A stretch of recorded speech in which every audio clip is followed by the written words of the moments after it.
Well, I think some states he hurts us, some states he doesn't. I know in my neighborhood there in North Dallas, I would say that Ross Perot probably takes more votes away from George Bush. But when you go into Democrat strongholds where he's running pretty well, obviously he's taken away from Bill Clinton. So it's a mixed bag, and it's very hard to tell. But he's going to have to stay in the news and stay active and run a campaign to keep people's attention. And right now he's pretty well faded from the limelight, it seems to me. Have you spoke to Tom quite a bit. Tom's a friend of mine, and just made sure that Tom understood he was welcome back to the Republican Party, and that my family and myself understood full well why he was with Ross Perot. After all, they're great friends, and that we're still buddies. And I think Tom, hopefully when the time comes, will come and help Dad. I can't speak for him though, and he's going to have to make that determination himself. How are you? Oh, I think you pretty much want to stick with the loyal soldiers, and you know, guys that bounce around from campaign to campaign frankly make me a little nervous. But as you know, Brian, I am the ultimate loyalist, and I bleed George Bush blood. I have no other agenda but to see that he's elected President of the United States.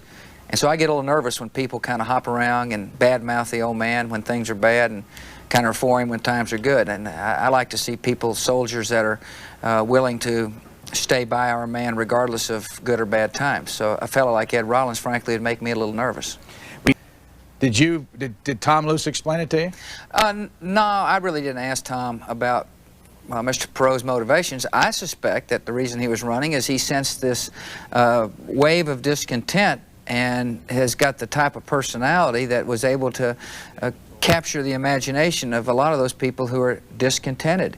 But what I say to those people is that just wait and hear what George Bush says. I know there's a lot of small business people out there worried about government and worried about the economy, and I think you'll see George Bush address that subject.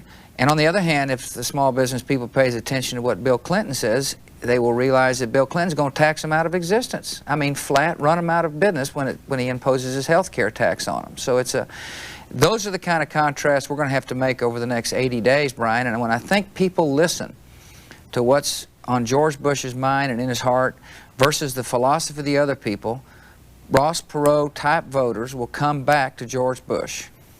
Go to January the 20th and assume for talking purposes that your father wins again and he's in a new term and you've got a Democratic Congress again, just for talking purposes. Sure. What can he do differently in the next 4 years that he wasn't able to do in the last 4? Well, he can, one, bring in the 122 members of Congress, or whatever the number is going to be.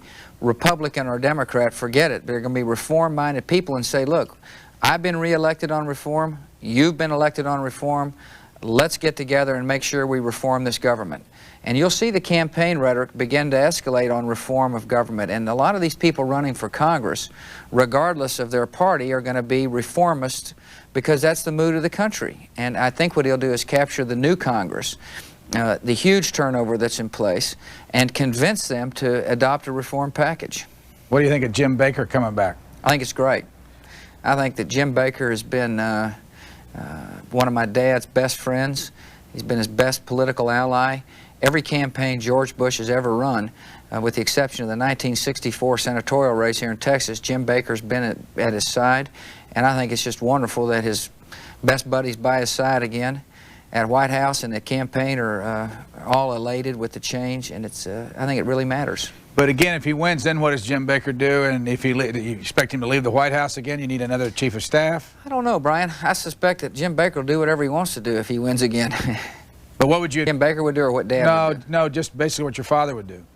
Oh, I think what he's going to do is, I think he's going to help reform the executive branch and help reform, cause the focus to attention on reforming Congress. I think he's going to have an economic revitalization for small business, hopefully regulatory relief, all the good, solid economic principles that allow for job growth. And I think that's what he's going to do. I also hope that he changes the cabinet and bring in some fresh blood.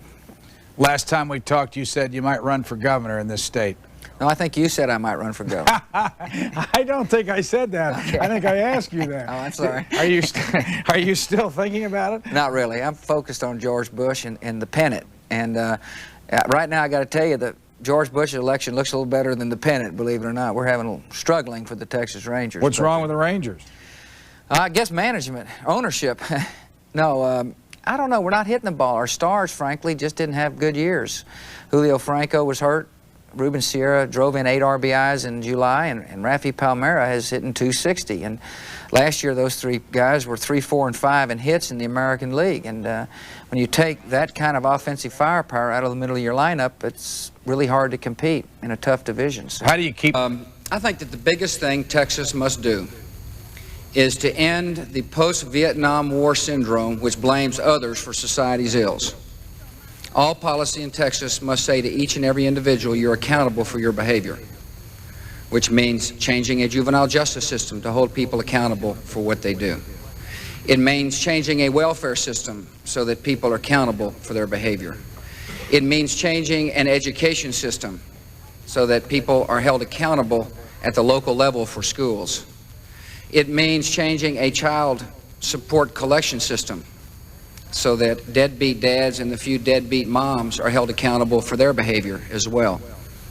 So one of the things I hope to do as governor of the state of Texas is to change a culture which up to now has not held Texans accountable for what they say and what they do. Our next question. I'm proud of my business record. I invite anybody to come and see the ballpark at Arlington as an example of entrepreneurship, someone who was willing to think differently, a group of people who thought a big dream and achieved it. I think that this is a diversion away from not talking about the issues that face Texas.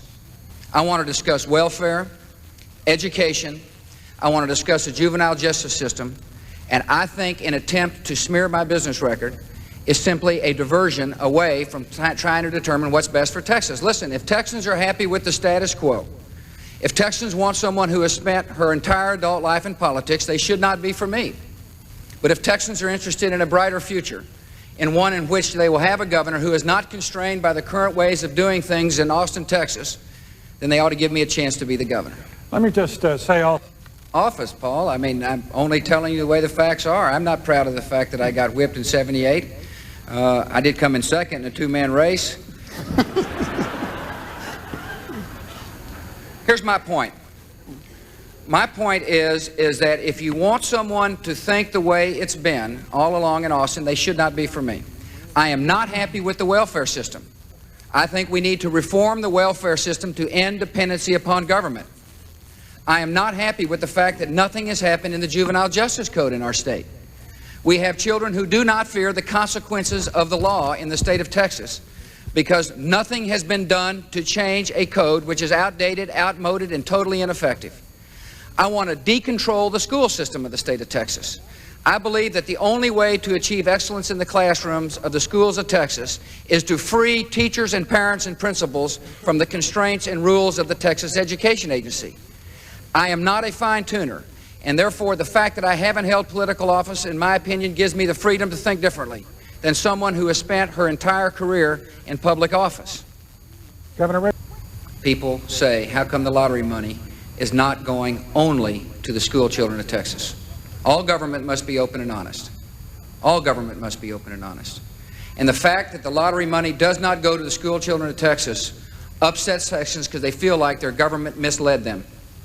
To answer your question, what Texas ought to do is determine what the mission is in the state perspective. I think that the mission in education ought to be excellence in literature, math, science, and social science. If school districts want to enrich beyond that, more power to them. But at the state perspective, we ought to hone in on 4 subject matters and see if we can do it right. We ought to determine the cost per pupil necessary to achieve excellence in the classroom, and we ought to fund it. The funding priority of the state of Texas ought to be the school children of our state, and it has not been under the past 4 years. The state share of education has decreased to 44%. That is why we have property taxes on the rise in nearly every single school district in the state of Texas. Define the mission, determine the cost per pupil necessary to achieve the goal, and elect a governor who's willing to say that the #1 funding priority of our state will be the school children of Texas. let's go back to our citizens' work, and I intend to change how we fund the school system by determining what the mission is, the cost per pupil necessary to achieve the mission, and to use my leadership skills to make sure that Texans understand that public school children is the #1 funding priority. Let's go back to our minute and a half here. Mr. Bush. Lay out my juvenile justice plan in a minute and a half is a hard task. I will try to do so. The core of crime in Texas is the juvenile justice problem. I think we ought to try 14-year-olds as adults, down to 14 years old as adults, to help our gang task force members fight crime. I know we need to expand the determinate sentencing statutes in the state of Texas. We need to have boot camps, reform schools, and detention centers. We should expand the Texas Youth Commission by 1,500 beds. We ought to unseal juvenile records so that teachers, educators, and law enforcement officials know full well who they're dealing with. We need to say to our children, we love you. But we understand in Texas that discipline and love go hand in hand. There must be a consequence for bad behavior in our state if we expect to have a peaceful world in the state of Texas. The other thing I would do is change the new penal code the governor signed. It is hard for Texans to believe, but if someone gets caught selling a gram of crack cocaine or less in the state of Texas today, that person receives only an automatic probated sentence. If you get caught 5 times or 10 times, it's an automatically probated sentence in the state of Texas.